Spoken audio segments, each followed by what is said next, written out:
The gunshot echoed across the prairie as Rebecca Ellers stumbled backward, clutching her stomach where blood was already seeping through her fingers and staining her pale blue dress. She'd known defending her small homestead alone was risky, but when 3 men had appeared on her property demanding she vacate, claiming her late father's land now belonged to the railroad company, she hadn't backed down. Now, as the warm May evening air filled with the scent of gunpowder and blood, she wondered if her stubbornness would cost her life.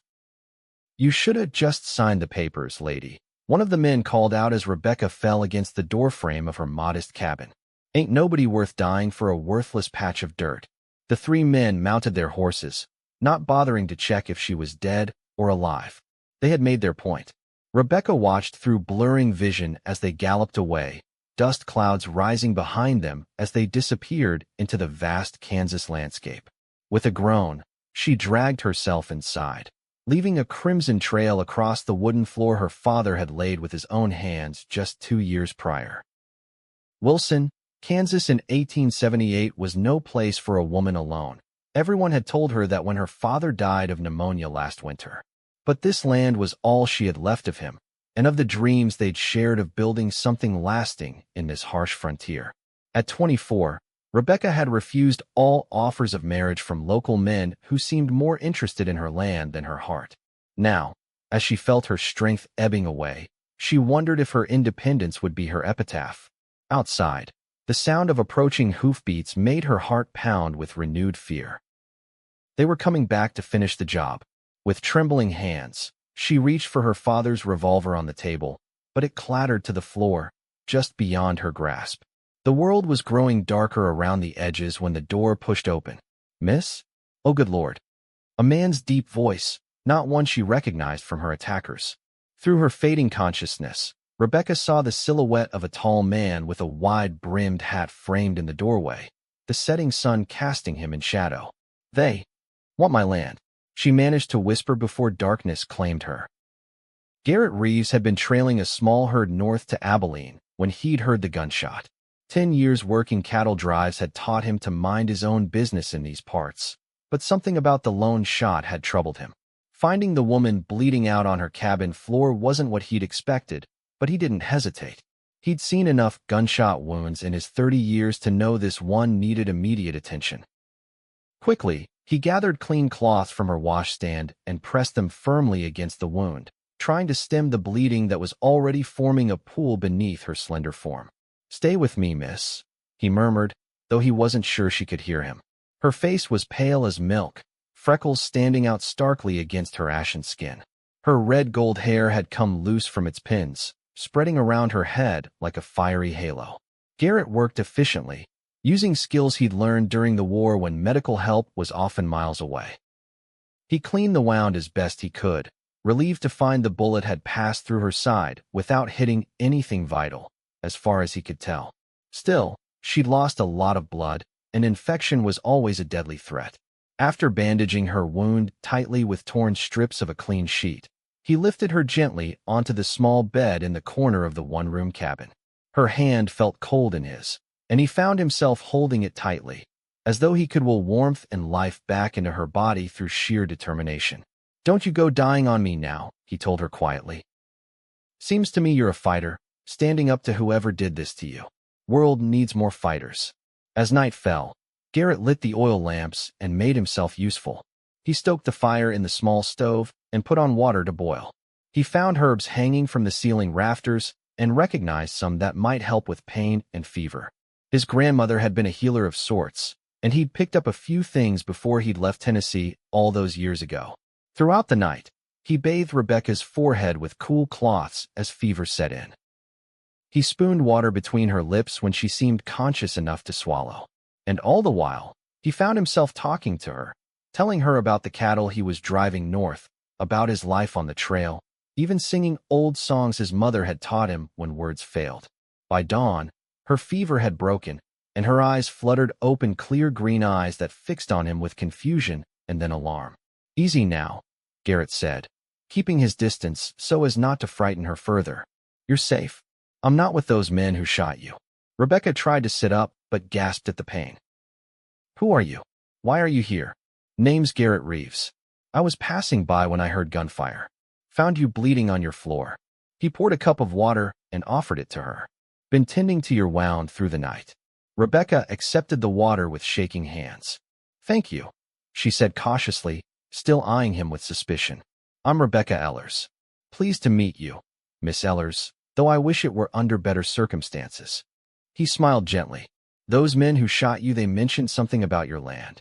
Rebecca's jaw tightened. Southern Pacific Railroad wants to run tracks through my property. I refuse to sell. She sipped the water slowly. They sent those men to convince me otherwise. Garrett's expression darkened. That's not convincing. That's attempted murder. Not much difference out here sometimes, Rebecca replied bitterly. My father died last winter. They think because I'm a woman alone, I'll be easily intimidated or killed without consequence. Well, they miscalculated on that count, Garrett said with admiration.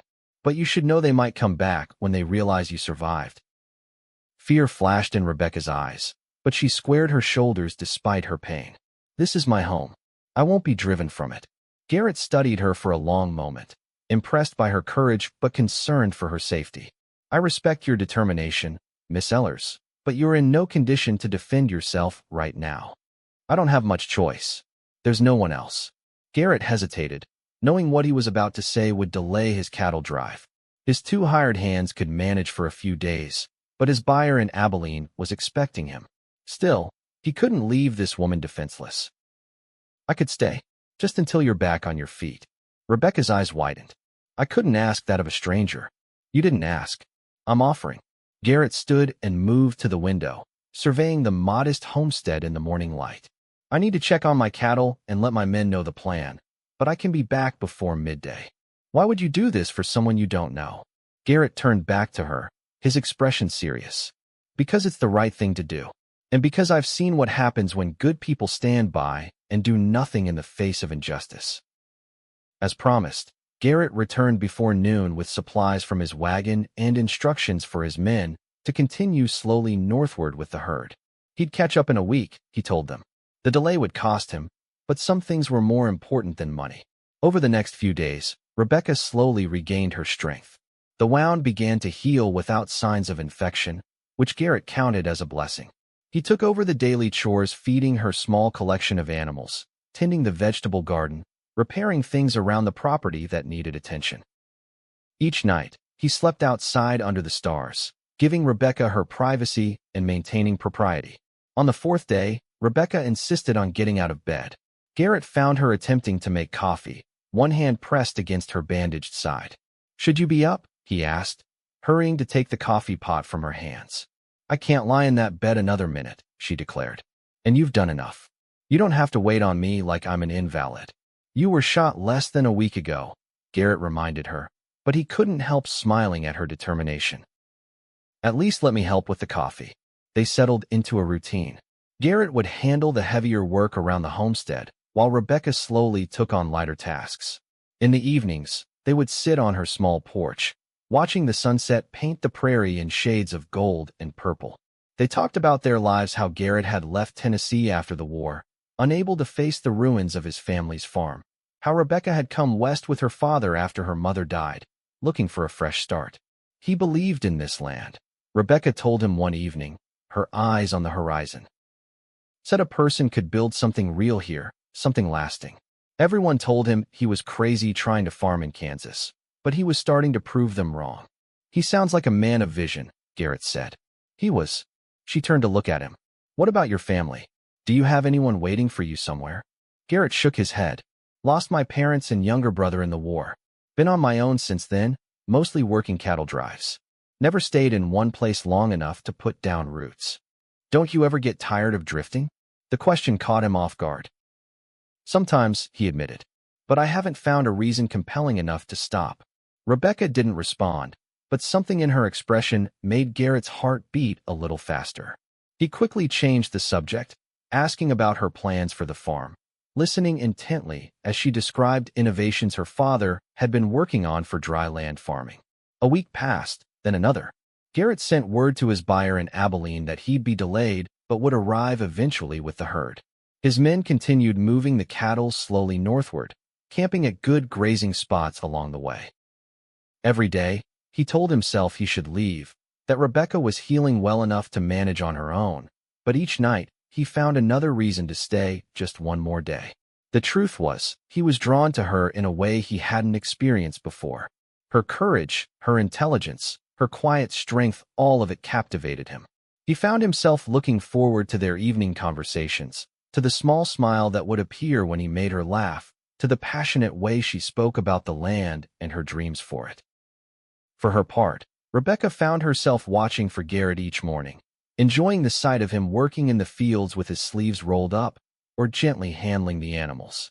He treated her with respect, never presuming or pushing boundaries, but there was a tenderness in his care that made her wonder what it might be like to have him in her life permanently. It was a dangerous thought. She had learned long ago not to depend on anyone but herself. Men left, they died like her father, or they disappeared when things got difficult, like the fiancé who had abandoned her when she insisted on following her father west instead of staying in Philadelphia to be a proper wife. One morning, as Rebecca was collecting eggs from the henhouse, she heard approaching horses. Her heart raced as she peered around the corner of the building. 3 riders were coming up the path to her cabin, the same men who had shot her. "Garrett," she called out, her voice tight with fear. He emerged from the barn immediately, sensing the urgency in her tone. When he saw the riders, his expression hardened, and he moved quickly to her side. "Get inside," he said quietly. "Take my revolver from my saddlebag. I'll try to reason with them, but be ready." Rebecca hesitated, not wanting to leave him alone to face 3 armed men, but the firm set of his jaw told her he wouldn't be swayed.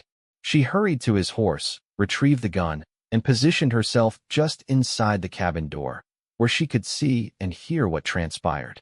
Garrett stood calmly in the yard as the 3 men reined their horses to a stop.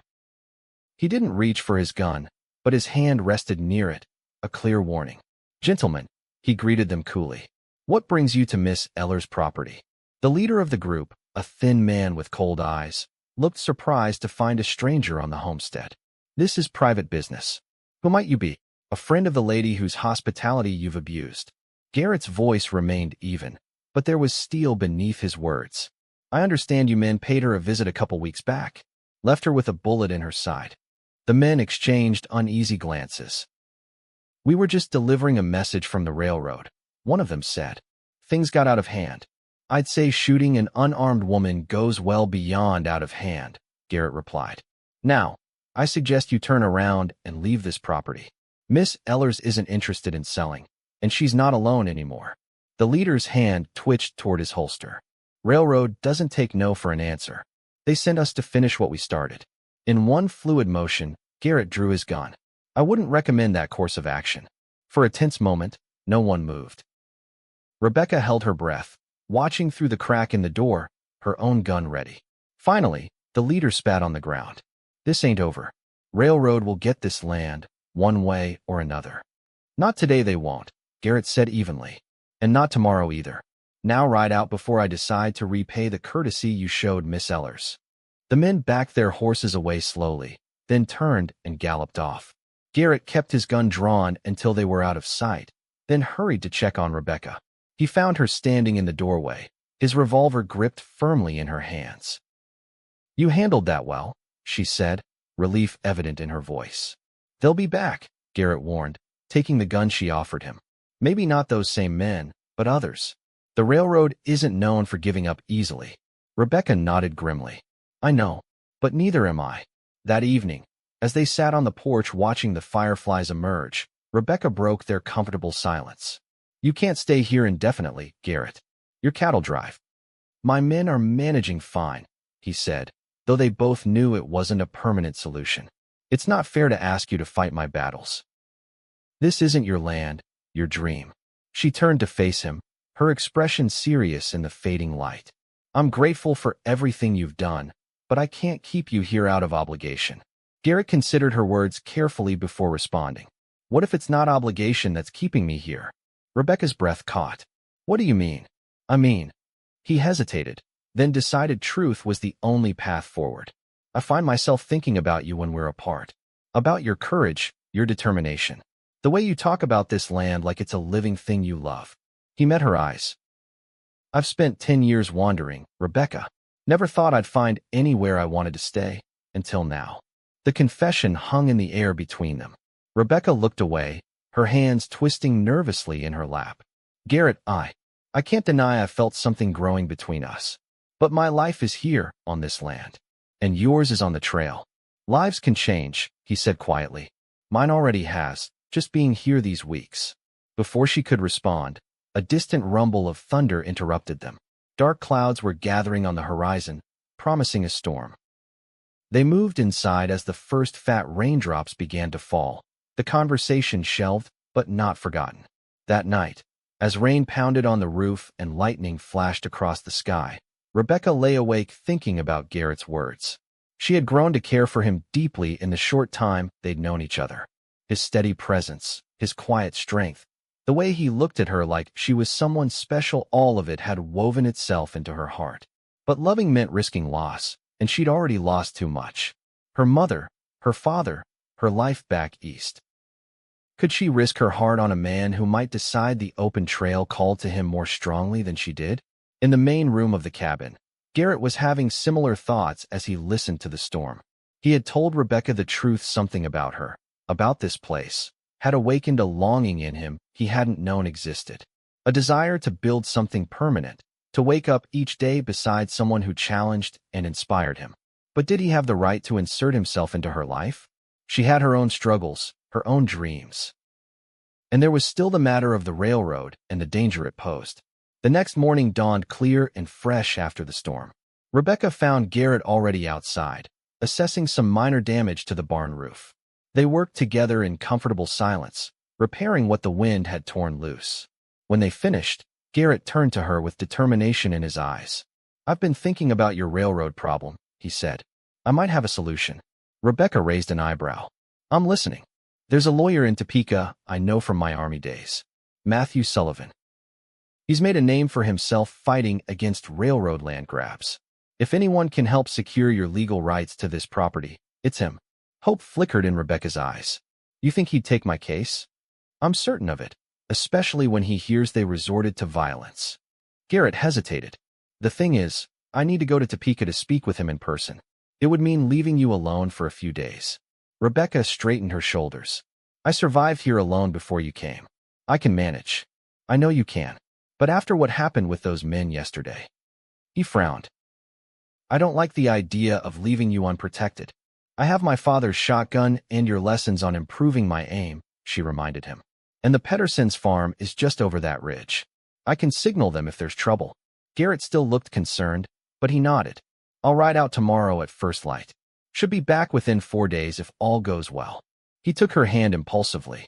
And Rebecca, when I return, I think we should finish our conversation from last night. Color rose in her cheeks, but she didn't pull her hand away. I'd like that. The morning of Garrett's departure arrived with a sense of both anticipation and anxiety. Rebecca helped him prepare for the journey, packing food and checking his horse's shoes. At the last moment, as he was mounting up, she pressed something into his hand, a small embroidered handkerchief with her initials. For luck, she said softly. Garrett tucked it carefully into his breast pocket, right over his heart. I'll be back before you know it, he promised, and then he was gone, galloping down the trail toward Topeka. The first day without him, Rebecca kept herself busy with chores, determined not to dwell on his absence. By the second day, she found herself watching the road more often than was necessary, hoping to catch sight of riders approaching, preferably Garrett returning early, not railroad men coming to threaten her again. On the third day, as Rebecca was hanging laundry to dry in the afternoon sun, she heard horses approaching. Her heart leaped, thinking Garrett had made good time, but the sound of multiple hoofbeats quickly dispelled that hope. She hurried inside and grabbed her shotgun, then positioned herself on the porch, weapon ready but not raised. 5 men rode into the yard, not the 3 who had come before, but clearly cut from the same cloth. The leader, a heavy-set man with a flashy vest and a gold watch chain, dismounted and approached the porch with a false smile. Miss Ellers? Name's Virgil Hawkins, representative of Southern Pacific Railroad. He tipped his hat with exaggerated courtesy. I understand there's been some misunderstanding about your property. No misunderstanding, Rebecca replied coldly. I'm not selling. Your men made that clear when they shot me 2 weeks ago. Hawkins feigned shock. Shot you? My dear lady, I assure you the railroad would never authorize such brutality. If some overzealous individuals took matters into their own hands, they were not acting on our behalf. Save your lies, Mr. Hawkins. I know exactly what the railroad wants and how far you'll go to get it. Hawkins's friendly facade dropped slightly. Miss Ellers, be reasonable. The railroad is offering fair compensation, more than fair, given the remote nature of your property. This land will be worth 10 times as much with train access. This land isn't for sale at any price. Rebecca kept her voice steady, though her heart was pounding. Now, I suggest you and your men leave. Hawkins sighed theatrically. I had hoped we could resolve this amicably. He gestured to his men, who began to spread out around the property. I'm afraid we'll need to inspect the land for surveying purposes.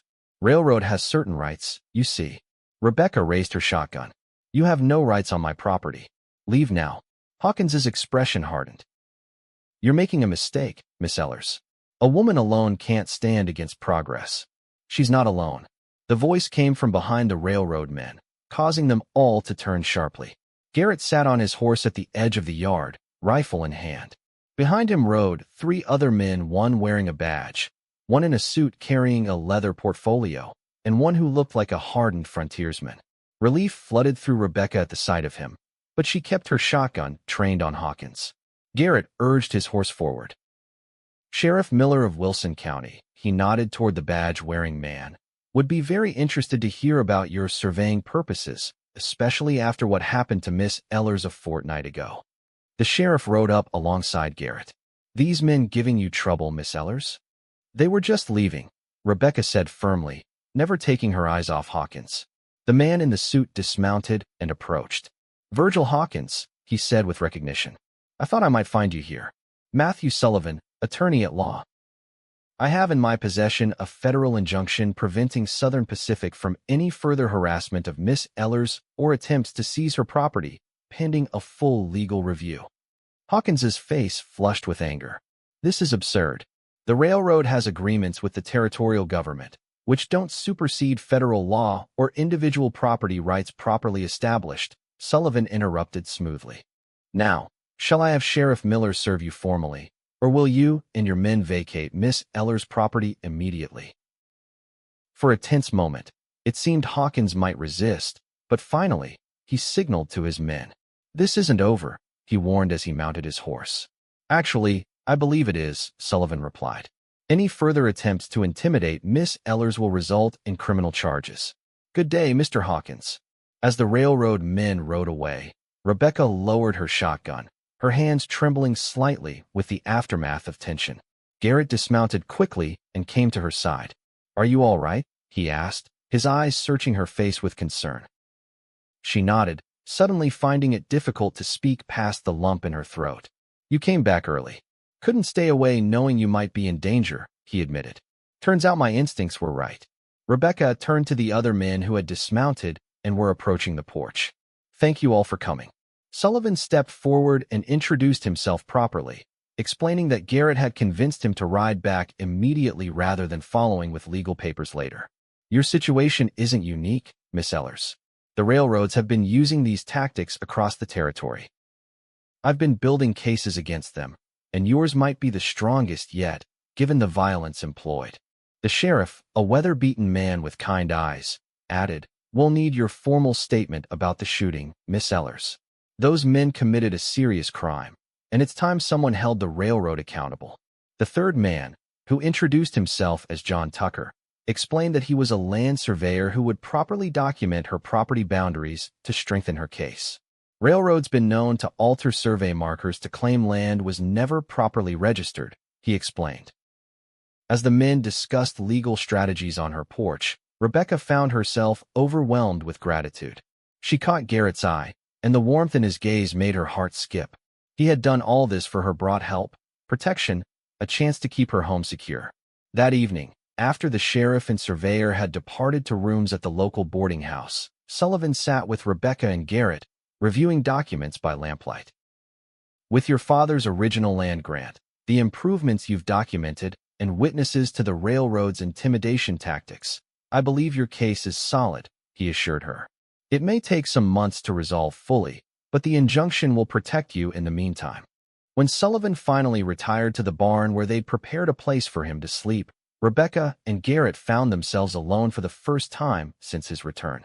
They stepped outside onto the porch, where the night air was cool and stars blanketed the sky. I don't know how to thank you, Rebecca said softly. What you did, bringing Mr. Sullivan, the sheriff. You don't need to thank me, Garrett replied.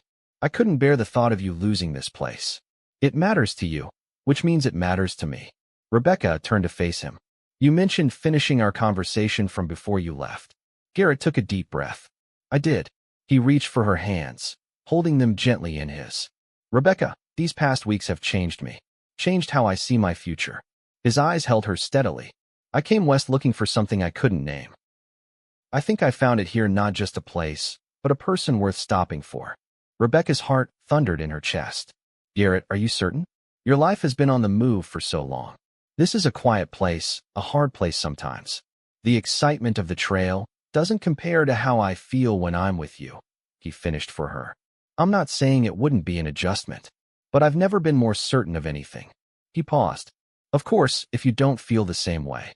Rebecca silenced his doubt by stepping closer. I do feel the same way, she whispered. I just never dared hope you might want to stay. In the silvery moonlight, Garrett's face softened with relief and joy. Slowly, giving her every chance to pull away, he leaned down and kissed her. Rebecca rose on tiptoe to meet him, her arms sliding around his neck as his encircled her waist. When they finally broke apart, both breathless, Garrett rested his forehead against hers. I love you, Rebecca Ellers. I want to build a life here with you, if you'll have me. I love you too, she replied, the words feeling both new and familiar on her tongue. And yes, I'll have you. The legal battle with the railroad stretched on for nearly a year, but Sullivan proved as formidable as Garrett had promised. The men who had shot Rebecca were eventually arrested and stood trial, their testimony implicating higher-ups in the railroad company's illegal tactics. The resulting scandal forced Southern Pacific to abandon its plans for that particular route and negotiate with landowners more fairly in the future. During that time, Garrett sold his cattle business and used the proceeds to invest in Rebecca's farm. Together, they expanded the operations, adding more livestock and implementing innovative farming techniques her father had only dreamed of trying. Garrett's experience with cattle proved valuable as they began raising a small herd of their own. They were married in the spring of 1879, a simple ceremony in Wilson's small church with Sullivan as best man and Rebecca's neighbor, Mrs. Peterson, standing up with her. The entire town turned out for the celebration afterward, many of them fellow small landowners who had faced similar pressure from the railroad and saw Rebecca's victory as their own. As the years passed, the Reeves farm prospered. Rebecca gave birth to their first child, a son they named William after her father, followed by a daughter 2 years later. Garrett proved to be as devoted a father as he was a husband, teaching the children to ride and respect the land that had brought their parents together. In 1885, when the railroad finally did come to Wilson, it did so on terms that benefited the community. Rebecca and Garrett's farm, now one of the most successful in the county, remained untouched, though they eventually sold a small corner of their property at a fair price for a grain depot that served the local farmers. On the 10th anniversary of the day Garrett had found Rebecca wounded in her cabin, they stood together on their porch, watching their children play in the yard where once railroad men had threatened everything they held dear. Any regrets? Rebecca asked, leaning into her husband's embrace. About giving up the trail for this life? Garrett's arms tightened around her. Not a single one, he said, kissing the top of her head. This land gave me everything I never knew I wanted: a home, a family, a purpose. He turned her gently to face him. And you, Rebecca Reeves, gave me a heart I didn't know I was missing. Rebecca smiled up at him, love evident in every line of her face. And to think it all started with a gunshot. And a bleeding woman too stubborn to die, Garrett added with a smile. And a cowboy who stopped the bleeding and held my hand through the darkest night, Rebecca finished softly. As the sun set over their land, painting the Kansas prairie in gold just as it had that first evening so many years ago, they stood together in the life they had built from adversity and love a testament to courage, perseverance, and the healing power of finding someone worth fighting for. In the years that followed, their farm became a gathering place for neighbors and friends. Rebecca established a small school on their property where local children could learn to read and write. Garrett, drawing on his experiences during the war and his years on the trail, became known for his fair dealings and sound advice, eventually serving as a county judge in land dispute cases. Their own children grew strong and capable in the wholesome environment of the farm. William inherited his father's height and his mother's determination, eventually studying law under Sullivan's guidance before returning to Wilson to advocate for farmers' rights. Their daughter Emma combined Rebecca's intelligence with Garrett's calm demeanor, becoming a teacher who inspired a generation of frontier children to value both education and the land that sustained them. Through droughts and blizzards, through prosperity and hardship, Rebecca and Garrett faced each challenge together, their bond only strengthening with each passing year. The homestead that Rebecca had once defended alone became a landmark in the community, not just a successful farm, but a symbol of what could be accomplished through persistence and love. And on quiet evenings, when their work was done and they sat together on the porch that had witnessed so many moments of their shared history, they would sometimes speak of that fateful day when a gunshot and a stranger's kindness had changed the course of both their lives. In those moments, their hands would find each other, fingers intertwining in a gesture that had come to mean everything. I'm here, I love you, I always will. For in the wild territory of Kansas, where life could be harsh and unforgiving, they had found something precious and enduring, a love born of courage and compassion, a legacy built on the foundation of one woman's determination to protect what was hers and one man's decision to stay when it would have been easier to ride away. And that, perhaps, was the greatest victory of all.